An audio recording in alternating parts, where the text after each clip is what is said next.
একটি ক্লাসের মাধ্যমেই আমরা আমাদের পোলারিটি টপিকটা পুরোপুরি ক্লিয়ার করে দিলাম। এখন থেকে শুধুমাত্র একটি ক্লাসের মাধ্যমে আমরা খুব সহজেই চিনতে পারবো কোন সমযোজী যৌগগুলোর ভিতরে পোলারিটি সৃষ্টি হয়, কোন সমযোজী যৌগগুলোকে আমি পোলার যৌগ হিসেবে ডাকবো। আসসালামু আলাইকুম সবাইকে, কেমন আছো তোমরা সবাই? আশা করি তোমরা সবাই অনেক অনেক ভালো আছো এবং সুস্থ আছো। তোমাদের সবাইকে অনেক অনেক বেশি স্বাগতম এসএসসি মাস্টার ক্লাসের নতুন আরো একটি পর্বে। আজকের পর্বে ভাই আমরা পোলারিটি টপিকটা নিয়ে আলোচনা করব। তোমরা জানো এই টপিকটা রাসায়নিক বন্ধন অধ্যায়ের খুবই গুরুত্বপূর্ণ একটা টপিক এবং আজকের ক্লাসের পর ইনশাআল্লাহ এই পোলারিটি টপিকটা নিয়ে কোনো প্রবলেম হবে না। আজকের ক্লাসের পরে তুমি আইডেন্টিফাই করতে পারবা কোনগুলাকে তুমি বেসিক্যালি পোলার যৌগ বলতে পারবা। ওকে, তাহলে ভাইয়া দেখো, পোলারিটি যদি আমি বুঝতে চাই, পোলারিটির সাথে একটা কনসেপ্ট কানেক্টেড যেটার নাম হচ্ছে তড়িৎ ঋণাত্মকতা। দেখো আমরা আগে তড়িৎ ঋণাত্মকতাটা বুঝবো। ইলেকট্রোনেগেটিভিটি যেটার ইংলিশ, তো এটা সংজ্ঞাটা আমাকে আগে বোঝা লাগবে। সংজ্ঞাটা কি? সমযোজী বন্ধনে শেয়ারকৃত ইলেকট্রন যুগলকে, ইলেকট্রন যুগল মানে ইলেকট্রন জোড়া, ইলেকট্রন যুগলকে নিজের দিকে টানার যে ক্ষমতা বা পাওয়ারটা, সেটাকে আমরা বলি কি? তড়িৎ ঋণাত্মকতা। যেমন তোমাকে আমি এক্সাম্পল দেই, সাপোজ এখানে হচ্ছে একটা এক্সাম্পল নিলাম HCl। এটা কি একটা সমযোজী যৌগ? কিভাবে বুঝলাম? H হচ্ছে হাইড্রোজেন, যেটা একটা অধাতু, ক্লোরিনও অধাতু। অধাতু এবং অধাতুর মধ্যে ইলেকট্রন শেয়ার হয়, ফলে এখানে একটা বন্ধন গঠিত হয় যেটার নাম সমযোজী বন্ধন। এখন এই বন্ধনটা আমরা একটু স্ট্রাকচারটা দেখি কেমন হয়। এই যে H, এই যে Cl, আর মাঝখানে একটা সিঙ্গেল বন্ড। এখানে ইলেকট্রন শেয়ার হয় কয় জোড়া? এক জোড়া। এই যে এক জোড়া, একটা আসে এই হাইড্রোজেন থেকে আর একটা ইলেকট্রন আসে কার থেকে? ক্লোরিন থেকে। তাহলে এই যে ইলেকট্রন যুগল এখানে কি হচ্ছে? শেয়ার হইছে, রাইট? আচ্ছা দেখো, সমযোজী বন্ধনে আমরা তড়িৎ ঋণাত্মকতা কনসেপ্টে আসতেছি, ঠিক আছে? তড়িৎ ঋণাত্মকতা, ইলেকট্রোনেগেটিভিটি, সমযোজী বন্ধন। এই যে HCl, এটা একটা সমযোজী বন্ধনের মাধ্যমে গঠিত সমযোজী যৌগ। সমযোজী বন্ধনে শেয়ারকৃত ইলেকট্রন যুগল, এই যে এখানে যে শেয়ারকৃত ইলেকট্রন যুগল মানে কি? ইলেকট্রন জোড়া। এই যে এক জোড়া ইলেকট্রন, এই এক জোড়া ইলেকট্রনের একটা ইলেকট্রন শেয়ার করছে হাইড্রোজেন, আরেকটা ইলেকট্রন শেয়ার করছে ক্লোরিন। এই ইলেকট্রন যুগলকে নিজের দিকে টানার ক্ষমতা, তার মানে এই ইলেকট্রন যুগলটা থাকার কথা মাঝখানে। কেন? কারণ এই ইলেকট্রন যুগলের তোমার হচ্ছে এই ইলেকট্রন যুগলটা, এখানে যে হাইড্রোজেন একটা ইলেকট্রন শেয়ার করছে, ক্লোরিনও একটা ইলেকট্রন শেয়ার করছে, তাহলে ইলেকট্রন টোটাল কয়টা? দুইটা। এই দুইটা ইলেকট্রনের হকদার কারা? এই হাইড্রোজেনও ক্লোরিনও, এই দুইজনই, রাইট? এখন এই ইলেকট্রন যুগলটা আছে মাঝখানে, তুমি দেখো আমি মাঝখানে বসাই দিছি। এখন ব্যাপারটা এরকম হয় যে হাইড্রোজেন এবং ক্লোরিনের মধ্যে একজনের এমন হয় যে ইলেকট্রন যুগলকে নিজের দিকে টানার ক্ষমতা থাকে। অর্থাৎ দেখো, ইলেকট্রন যুগল তো মাঝখানে আছে, রাইট? এই যে মাঝখানে দিয়ে দিছি কিন্তু বন্ডের মাঝখানে। এখন হয় হাইড্রোজেন নিজের দিকে টানবে, না হয় ক্লোরিন নিজের দিকে টানবে। এখন কে টানবে এটা বুঝবো কিভাবে? এটা বুঝবো হচ্ছে তড়িৎ ঋণাত্মকতার মান দিয়ে। হাইড্রোজেনের তড়িৎ ঋণাত্মকতার মান 2.1, ক্লোরিনের তড়িৎ ঋণাত্মকতার মান 3.0 মানে 3। তাহলে তুমি বলো তো কার তড়িৎ ঋণাত্মকতার মান বেশি? ক্লোরিনের। তাহলে এই ইলেকট্রন যুগলকে নিজের দিকে টানার ক্ষমতা বেশি কার?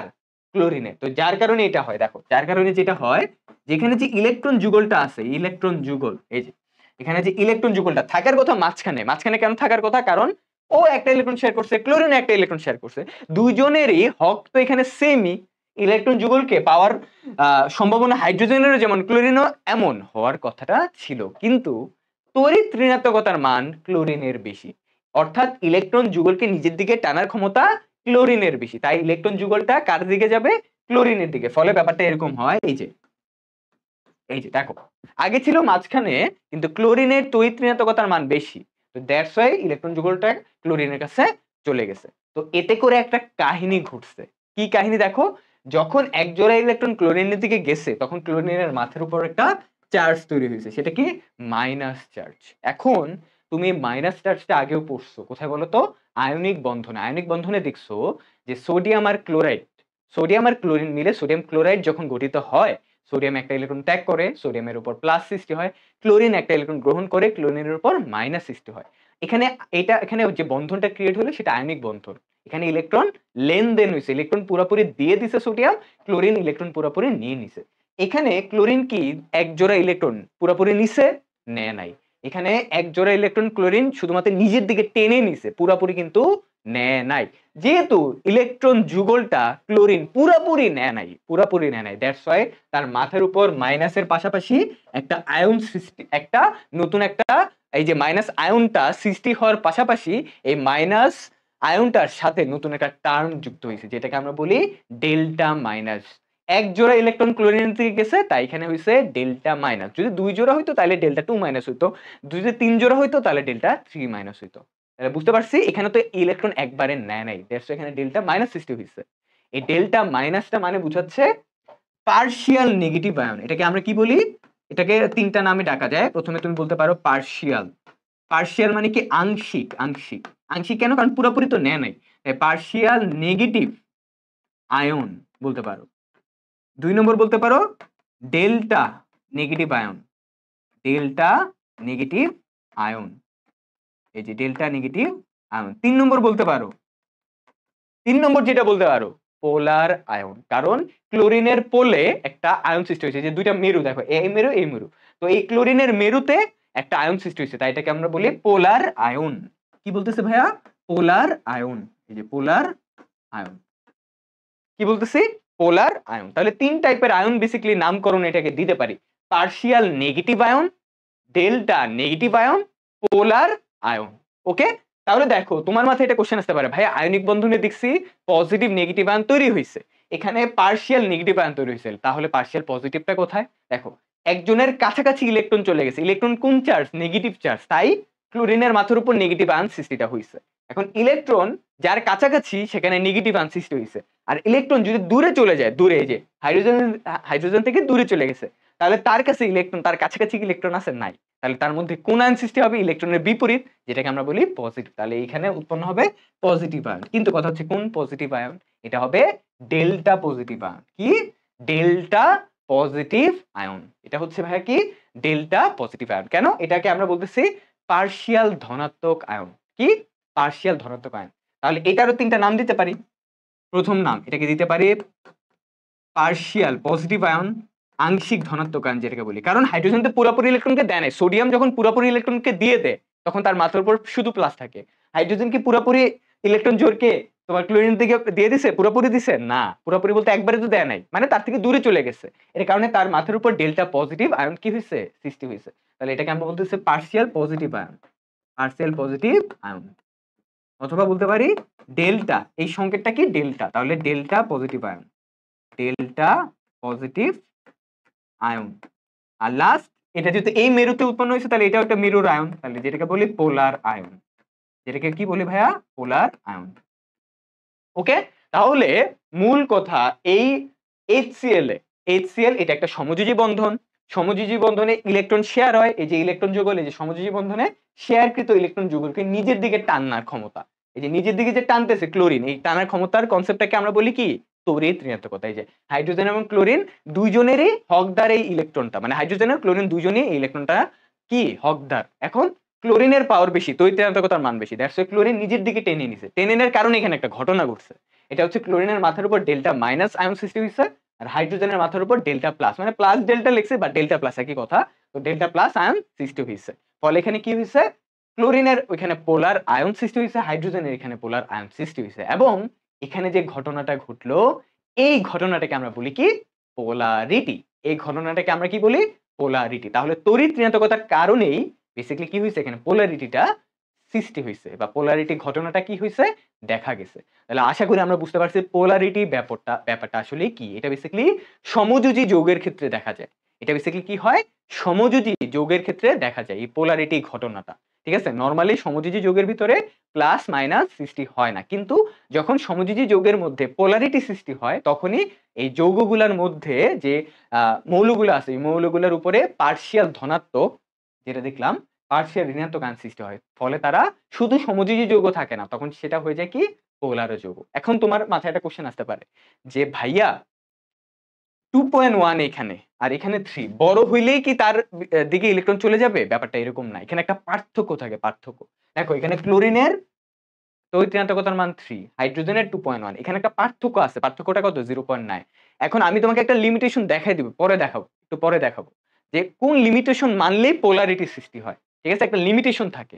এই যে পার্থক্যটা আছে না 3 আর 2.1, এটার একটা পার্থক্যের একটা লিমিটেশন আছে। এমন না যে তার যে কোনো বড় হইলেই হবে, মানে অর্থাৎ একজনের ধরো 2 আরেকজন ধরো 2.1, এমন হইলেই যে পোলারিটি সৃষ্টি হবে ব্যাপারটা এমন না। নির্দিষ্ট একটা পার্থক্য থাকে, ওই পার্থক্যের উপর ভিত্তি করেই কি হয়? পোলারিটিটা সৃষ্টি হয়। ওকে, তাহলে আমরা আসলে বুঝতে পারছি যে এখানে বেসিক্যালি কিভাবে পোলারিটি সৃষ্টি হচ্ছে। আমরা আরো দুইটা এক্সাম্পল দেখবো। কয়টা? আরো দুইটা এক্সাম্পল দেখবো। দেখো আমরা এখন প্রথমে যে এক্সাম্পলটা দেখবো এটা হচ্ছে পানির H2O। পানি তো একটা সমযোজী যৌগ এবং এটার মধ্যে একটা সমযোজী বন্ধন তৈরি হয়। এখন এই সমযোজী বন্ধনে ইলেকট্রন যুগলকে কে টানতেছে এবং টেনে কিভাবে পোলারিটি সৃষ্টি হচ্ছে, চলো সেটা আমরা দেখি। তাহলে পানির স্ট্রাকচারটাকে দেখা লাগবে। পানির স্ট্রাকচার হচ্ছে এরকম, দেখো যে অক্সিজেন দিবা, এখানে হাইড্রোজেন, এই জায়গাটাতে হাইড্রোজেন। এখন তড়িৎ ঋণাত্মকতার মানগুলো জানা লাগবে। তড়িৎ ঋণাত্মকতার মান হাইড্রোজেনে তো আমরা দেখলাম 2.1। আমি তোমাকে শিখাবো তড়িৎ ঋণাত্মকতার মান মনে রাখে কিভাবে, মনে রাখার টেকনিকটাও দেখিয়ে দিব এবং তোমাকে এটাও বলে দিব কোন কোন সময় তড়িৎ ঋণাত্মকতার পার্থক্য, এই যে একজনের 3.5 আর একজনের 2.1 কতটুকু পার্থক্য হইলে আমি পোলারিটি সৃষ্টি করতে পারবো বা পোলারিটি সৃষ্টি হয়, কতটুকু পার্থক্য হইলে আর আমি দেখাই দিব। বড় হইলে যে পোলারিটি সৃষ্টি হবে এমন না, মানে এর থেকে এ একটু বড় হইলে যে পোলারিটি সৃষ্টি হবে এমন না, পার্থক্য আছে, পার্থক্যটা চেক করতে হবে কতটুকু পার্থক্য হইলে, মানে লিমিটেশন কতটুকু পার্থক্যের, একজনের তড়িৎ ঋণাত্মকতার মান আরেকজনের তড়িৎ ঋণাত্মকতার মানে পার্থক্যটা কতটুকু হইলে পোলার যৌগ হয় এটা আমি দেখাবো। ঠিক আছে, আগে আমি এক্সাম্পল গুলো আবার আরো দুইটা দেখাই। তাহলে এখানে অক্সিজেন এবং হাইড্রোজেনের ইলেকট্রন থাকার কথা মাঝখানে, এই যে মাঝখানে, এই যে দেখতে পাচ্ছ ইলেকট্রন যুগল, ইলেকট্রন জোড়া, এক জোড়া ইলেকট্রন এখানে অক্সিজেন আর হাইড্রোজেনের মধ্যে, আরেক জোড়া এই অক্সিজেন এই হাইড্রোজেনের সাথে, রাইট? তাহলে এটা হচ্ছে তার স্ট্রাকচার। এখানে যে দুইটা ইলেকট্রন শেয়ার হইছে, একটা দিছে হচ্ছে অক্সিজেন আরেকটা দিছে হাইড্রোজেন। এখানে যে ইলেকট্রন শেয়ার হইছে একটা দিছে অক্সিজেন আরেকটা দিছে হাইড্রোজেন। তাহলে থাকার কথা মাঝখানে, রাইট? কিন্তু তড়িৎ ঋণাত্মকতার মান কার বেশি? অক্সিজেনের। ফলে কি হয়? ফলে যেটা হয় অক্সিজেন নিজের দিকে টেনে নেয়। অক্সিজেন কি করে? নিজের দিকে টেনে নেয়। এই যে ইলেকট্রন যুগলগুলাকে অক্সিজেন নিজের দিকে টেনে নেয়। তাহলে এই যে নিজের দিকে টানতেছে, নিজের দিকে টানতেছে। এখন হাইড্রোজেন থেকে দূরে চলে গেল, এই হাইড্রোজেন থেকে দূরে চলে গেল, তাহলে তাদের মাথার উপর ডেল্টা প্লাস, কারণ তাদের কাছে কাছে আর ইলেকট্রন নাই, নেগেটিভ চার্জ নাই আর কি। তাহলে তার কাছাকাছি চলে গেছে, এখানে এক জোড়া টোটাল কয় জোড়া হলো? 2 জোড়া, তাহলে 2 মাইনাস লিখবা, 2 জোড়া তাই 2 মাইনাস। আর যেহেতু এটা পুরোপুরি অক্সিজেন নিয়ে যায় নাই তাই এখানে ডেল্টা 2 মাইনাস, ডেল্টা 2 মাইনাস, এই যে শেষ। তাহলে আমরা দেখলাম পানি একটা সমযোজী যৌগ, এই সমযোজী যৌগের মধ্যে কিভাবে তোমার পোলারিটি সৃষ্টি হইলো এবং পোলারিটি সৃষ্টি হওয়ার ফলে অক্সিজেনের মধ্যে পোলার আয়ন সৃষ্টি হইছে, হাইড্রোজেনের মধ্যেও কি পোলার আয়ন সৃষ্টি হইছে। বুঝতে পারছি? আমরা আরেকটা एग्जांपल দেখবো, চলো।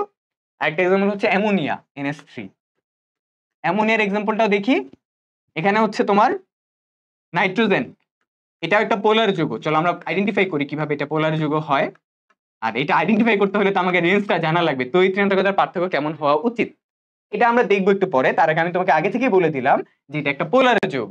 এখন দেখো কিভাবে তৈরি হয়।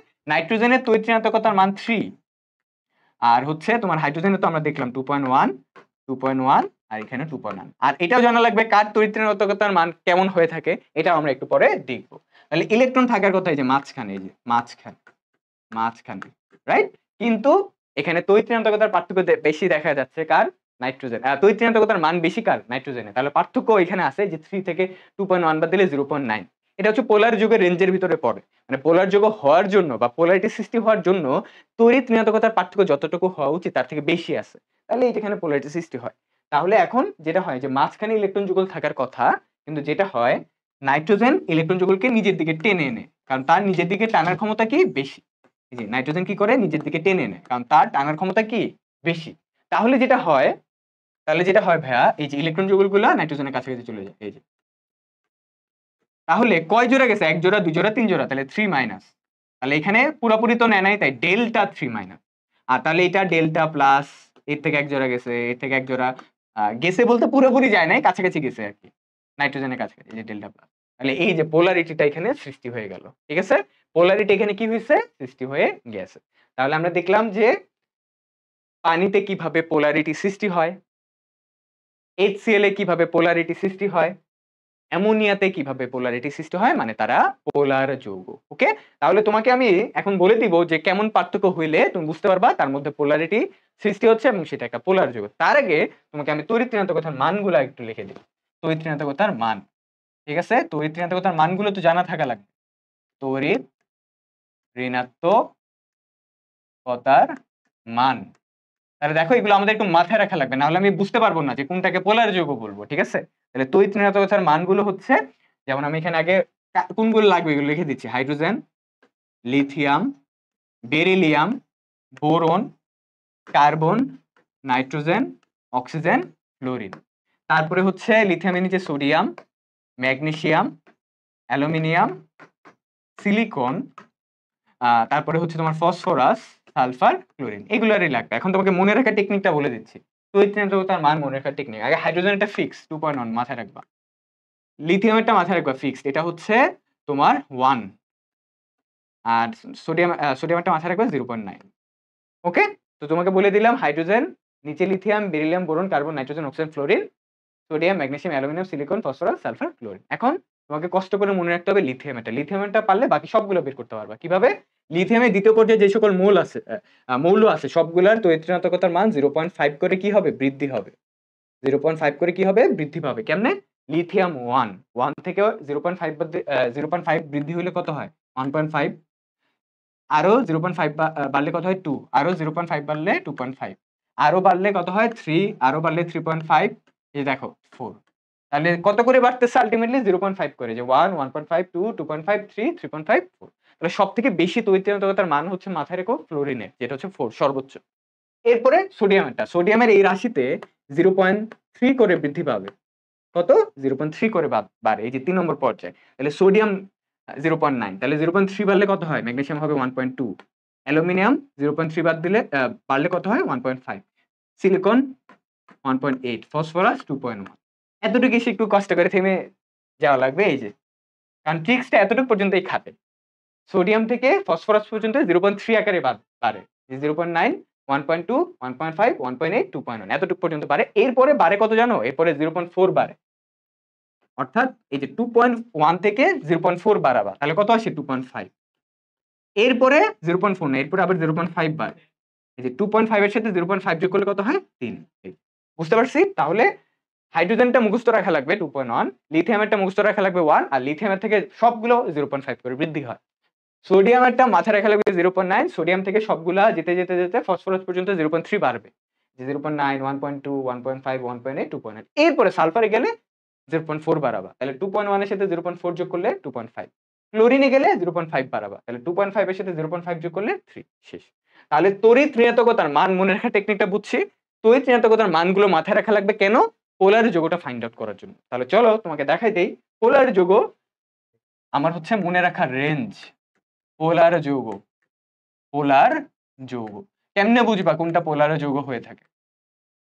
কেমনে বুঝবা কোনটা পোলার যৌগ হয়ে থাকে? তাহলে তোমাকে রেঞ্জটা বলে দিচ্ছি। এটার জানার জন্য তোমাকে এইটা জানা থাকা লাগবে। ডেল ইএন, এটা আবার কি ভাইয়া? ডেল ইএন মানে হচ্ছে ডিফারেন্স। ডেল মানে ডিফারেন্স, মানে পার্থক্য। কিসের পার্থক্য? ইলেকট্রোনেগেটিভিটির। ইএন মানে কি? ইলেকট্রোনেগেটিভিটি। ইলেকট্রোনেগেটিভিটি মানে হচ্ছে তড়িৎ ঋণাত্মকতা। ডেল মানে পার্থক্য। তাহলে ডেল ইএন দ্বারা কি বুঝাইলো? তড়িৎ ঋণাত্মকতা পার্থক্য, যেটা বলছিলাম ভাইয়াকে, যে শুধুমাত্র দুইটা পরমাণুর মধ্যে একটা বড় হইলেই যে ওখানে পোলারিটি সৃষ্টি হবে ব্যাপারটা এমন না। দুইজনের মধ্যে তড়িৎ ঋণাত্মকতার পার্থক্য কত হইতে হবে, এটার একটা লিমিটেশন আছে। ওই লিমিটেশনের উপর ভিত্তি করে তুমি বলতে পারবা, জাজমেন্ট দিতে পারবা সেটা পোলার যৌগ হবে কি হবে না। তাহলে ডেল ইএনটা মানে ডিফারেন্স অফ ইলেকট্রোনেগেটিভিটি। ইলেকট্রোনেগেটিভিটি, তড়িৎ ঋণাত্মকতার পার্থক্য। তাহলে এটা কত হইতে হবে আমি লিখে দিচ্ছি। তাহলে তুমি মাথায় রাখবে, দেখো 0.5 এর সমান বা এর থেকে বড় তড়িৎ ঋণাত্মকতার পার্থক্য, এবং 1.9 থেকে কি 1.9 থেকে ছোট, এটা হইলেই সেটা কি হয়ে থাকে? পোলার যৌগ। পোলার যৌগ হতে হলে তড়িৎ ঋণাত্মকতার পার্থক্য হতে হবে 0.5 এর সমান অথবা তার থেকে বড়, এবং 1.9 থেকে কি ছোট। এক্সাম্পল কি কি দেখো, একটা ধরে ধরে এক্সাম্পল দেখাচ্ছি। প্রথমে একটা এক্সাম্পল দেখাইছিলাম HCl, তাই না? এটার জন্য ডেল ইএন এর মান দেখো কত আসে। ডেল ইএন এর মান কত আসে দেখো। এইচ এর জন্য আমরা পড়ছিলাম 2.1 তড়িৎ ঋণাত্মকতার মান, এটার হচ্ছে 3। তাহলে 3 থেকে 2.1 বাদ দাও, তাহলে কত আসে? এটা আসে হচ্ছে 0.9। তাহলে এইটা এই রেঞ্জের ভিতরে পড়ছে না, 0.5 থেকে বড়, 1.9 থেকে ছোট, এই রেঞ্জটা। তাহলে এটা কি হবে? এটা হচ্ছে পোলার যৌগ। তারপরে আরেকটা এক্সাম্পল দেখি। তোমার হচ্ছে অ্যামোনিয়া NH3।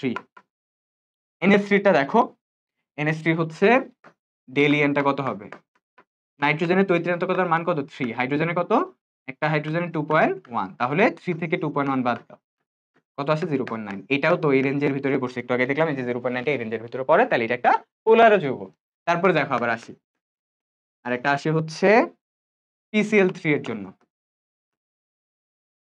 PCl3 ফসফরাসের দেখবা তোমার হচ্ছে 2.1, ক্লোরিনের হচ্ছে 3, তাহলে ডেল ইএনটা কত আসে? এটা আসে এই যে 3 থেকে 2.1 বাদ দাও, কত আসবে? 0.9।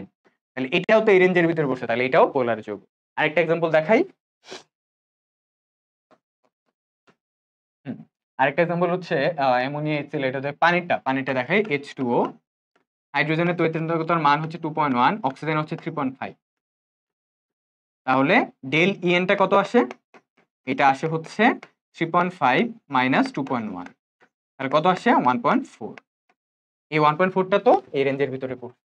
আবার আরেকটা লাস্ট একটা এক্সাম্পল দেখাই, যে বি, এটা হচ্ছে HF, হাইড্রোজেন ফ্লোরাইড। এখানে হাইড্রোজেনের তড়িৎচুম্বকতার মান কত বলতো? 2.1। আমরা জানি ফ্লোরিনের তড়িৎচুম্বকতার মান 4। তাহলে দেখবা ডেল ইএন এর মানটা এই রেঞ্জের ভিতরে পড়তেছে না। দেখো 3 থেকে তোমার হচ্ছে 2.1টা বাদ দাও, 3 থেকে হচ্ছে 2.1টা বাদ দাও, তাহলে 3 থেকে যদি তুমি 2.1টা বাদ দাও, তাহলে এখানে কত আসবে? এখানে আসবে হচ্ছে 1.9। তাহলে যেহেতু 1.9 আসছে, আর এখানে হচ্ছে ইকুয়াল দিও, এখানে ইকুয়াল হবে বেসিক্যালি, এই যে ইকুয়াল। আচ্ছা, তাহলে এটা হচ্ছে একটা তোমার হচ্ছে একদম বরাবর মিলে গেছে আর কি। আমি তোমাকে একটা কথা বলি, তুমি কোনো বইতে পাবা যে তড়িৎচুম্বকতার মানটা এই যে 1.9 এর জায়গায় 1.7 দেয়, এক এক বইতে এক একটা দেয়। কোনো বইতে 1.9 এর জায়গায় 1.7 দেয়া, কোনো বইতে শুধু 1.9 দেয়। এখন তুমি কোনটা অ্যাকুরেটলি ধরবা? তুমি 1.9টাই অ্যাকুরেটলি ধরো, কারণ 1.9টা নিয়ে বেশি এখন কাজ করা হচ্ছে, ঠিক আছে? এই যে এটা 0.5 এর সমান বা এর থেকে বড়, এবং 1.9 এর থেকে ছোট বা সমান। 1.9 থেকে কেন সমান এখানে আমরা ম্যাক্সিমাম বইতে দেখি বলতো? 1.9 এর সমানটা কেন ধরা হয়? এই যে এটার জন্য, এই ব্যক্তির জন্য। হাইড্রোজেন ফ্লোরাইড, এটা তড়িৎচুম্বকতার মানে পার্থক্য দেখো 1.9। এটা কিন্তু একটা আয়নিক যৌগ না। 1.9 এর বড় হলে কিন্তু আয়নিক যৌগ হয়ে যায়। 1.9 এর বড় যদি হয়ে যায়, সেটা কিন্তু পোলার যৌগ থাকে না, সেটা কি থাকে? আয়নিক যৌগ। কিন্তু এটা কি একটা আয়নিক যৌগ? না, হাইড্রোজেন একটা অধাতু, ফ্লোরিন অধাতু। তাদের মধ্যে কোন ধরনের বন্ধন গঠিত হয়? সমযোজী বন্ধন। তাহলে এই সমযোজী বন্ধনে তড়িৎচুম্বকতার পার্থক্য 1.9, যেটা এই রেঞ্জের ভিতরে পড়ছে, তাই সেটাও একটা পোলার যৌগ। তাহলে তোমাকে পোলার যৌগের উদাহরণ পড়ালাম HCl, NH3, PCl3, H2O, আর একটা কি? HF, hydrogen fluoride. ঠিক আছে? এখানে ইকুয়ালটা হবে, এখানে ইকুয়াল হবে 1.9 এর ছোট অথবা 1.9 ইকুয়াল, কারণ হাইড্রোজেন ফ্লোরাইডের তড়িৎচুম্বকতার মানের পার্থক্য কত? তোমার হচ্ছে 1.9, কারণ হাইড্রোজেনের 2.1 আর ফ্লোরিনের 4। ওকে, এগুলো সবগুলোই হচ্ছে কি ভাইয়া? পোলার যৌগ। এখন তোমার মাঝে একটা জিনিস আসবে। আচ্ছা, আরেকটা এক্সাম্পল দেখাই দিই একটু। আরেকটা এক্সাম্পল দেখাই দেই, কারণ তোমার হচ্ছে এগুলো লাগবে এক্সাম্পল গুলো। ঠিক আছে? আরেকটা এক্সাম্পল হচ্ছে এখানে একটু দেখাই দিই সাইড। এটা হচ্ছে ধরো 5, 1, 2, 3, 4, 5, 6 নম্বর এক্সাম্পল। তাহলে এটা হচ্ছে সিলিকন টেট্রাক্লোরাইড, SiCl4, এটার এক্সাম্পলটা। ঠিক আছে? দেখো সিলিকনের তড়িৎচুম্বকতার মান কত দেখছিলাম? 1.8। তাহলে এটার হচ্ছে 1.8, নিচে লিখে দিচ্ছি, এটা হচ্ছে 1.8, আর ক্লোরিনের হচ্ছে কত? 3। তাহলে ডেল ইএন কত আসে? 3 থেকে আমরা 1.8 বাদ দিব, তাহলে এটা আসে 1.2। তাহলে দেখো এটা এই রেঞ্জের ভিতরে পড়ছে, 1.9 থেকে ছোট, 0.5 থেকে বড়, তাহলে এটাও একটা পোলার যৌগ। তাহলে 6টা এক্সাম্পল দেখাই দিলাম। তাহলে পারবা না? বের করতে পারবা না কোনগুলো পোলার যৌগ? অবশ্যই পারবা। এই পোলার যৌগের একটা বৈশিষ্ট্য হচ্ছে তারা পানিতে মিশে যায়। তারা পানিতে কি হয়? মিশে। ঠিক আছে? পানিতে মিশে যায়। নরমালি আমরা জানি আয়নিক যৌগগুলা পানিতে মিশে, কিন্তু কিছু সমযোজী যৌগও কি হয়? পানিতে মিশে। কোন সমযোজী যৌগ? যে সকল সমযোজী যৌগগুলা যে সকল সমযোজী যৌগগুলোর মধ্যে পোলারিটি সৃষ্টি হয়, অর্থাৎ যে সকল সমযোজী যৌগগুলোকে তুমি পোলার যৌগ হিসেবে আখ্যায়িত করতে পারবা, ব্যাখ্যা করতে পারবা, বা তুমি পোলার যৌগ হিসেবে বলতে পারবা।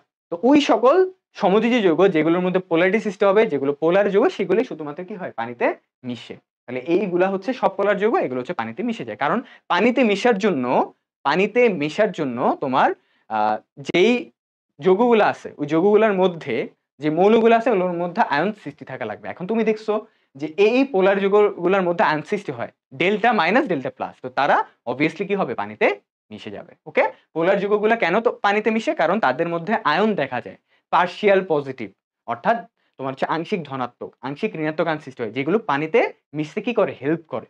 ওকে, তাহলে এগুলো সবগুলোই কি হয়? পোলার যৌগগুলো পানিতে মিশে যায়। এখন এখানে 6টা এক্সাম্পল দেখাইলাম। একটা এক্সাম্পল মাথায় রেখো, এটা CCl4, কার্বন টেট্রাক্লোরাইড। এটা কিন্তু পোলার যৌগ না, এটা পোলার যৌগ না। ঠিক আছে? এটা কিন্তু পোলার যৌগ না CCl4টা। কেন ভাইয়া? কারণ হচ্ছে এটা পানিতে মিশে না। এটার তড়িৎচুম্বকতার পার্থক্যের মান বের করতে যায়, দেখবা ডেল ইএন এর মান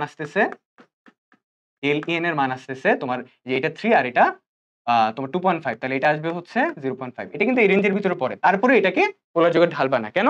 কারণ এটার বৈশিষ্ট্যই সেটা পানিতে অদ্রবণীয়। এ পানিতে মিশেই না। তাহলে একে কেন পোলার যৌগ বলবো? অ্যাকচুয়ালি এটা পানিতে মিশেই না। তাহলে তো তাকে পোলার যৌগ বলতে পারবো না। এটা একটা এক্সেপশনাল কেস। মানে এই রেঞ্জের ভিতর পড়ছে, তারপরে এটাকে পোলার যৌগ বলতেছি না। ঠিক আছে? এই রেঞ্জের ভিতরে পড়ছে, তাও এটাকে পোলার যৌগ বলতেছি না। ঠিক আছে? এটা কিন্তু পোলার যৌগ না CCl4 টা। ওকে? ও, এটা হচ্ছে বলে দিলাম যে এটা পানিতে মিশে না। এটা কিসে মিশে? এটা তেলে মিশে। পানিতে না মিশলে এটা কোথায় মিশে? এটা তেলে মিশে। মনে রাখো। এটা হচ্ছে তেলে মিশে। তেলে মিশে। ঠিক আছে? ওকে। তাহলে শেষ হচ্ছে আমাদের পোলারিটি। তাহলে শুধুমাত্র একটি ক্লাসের মাধ্যমেই আমরা আমাদের পোলারিটি টপিকটা পুরোপুরি ক্লিয়ার করে দিলাম। এখন থেকে শুধুমাত্র একটি ক্লাসের মাধ্যমে আমরা খুব সহজেই চিনতে পারবো কোন সমযোজী যৌগগুলার ভিতরে পোলারিটি সৃষ্টি হয়, কোন সমযোজী যৌগগুলোকে আমি পোলার যৌগ হিসেবে ডাকবো। তাহলে আজকের ক্লাসে আশা করি তোমার অনেক বেশি উপকারে আসবে। যদি ভালো লেগে থাকে অবশ্যই ফ্রেন্ডদের সাথে শেয়ার করে দিও। তাহলে সবাই ভালো থেকো, সুস্থ থেকো। আল্লাহ হাফেজ সবাইকে। আসসালামু আলাইকুম।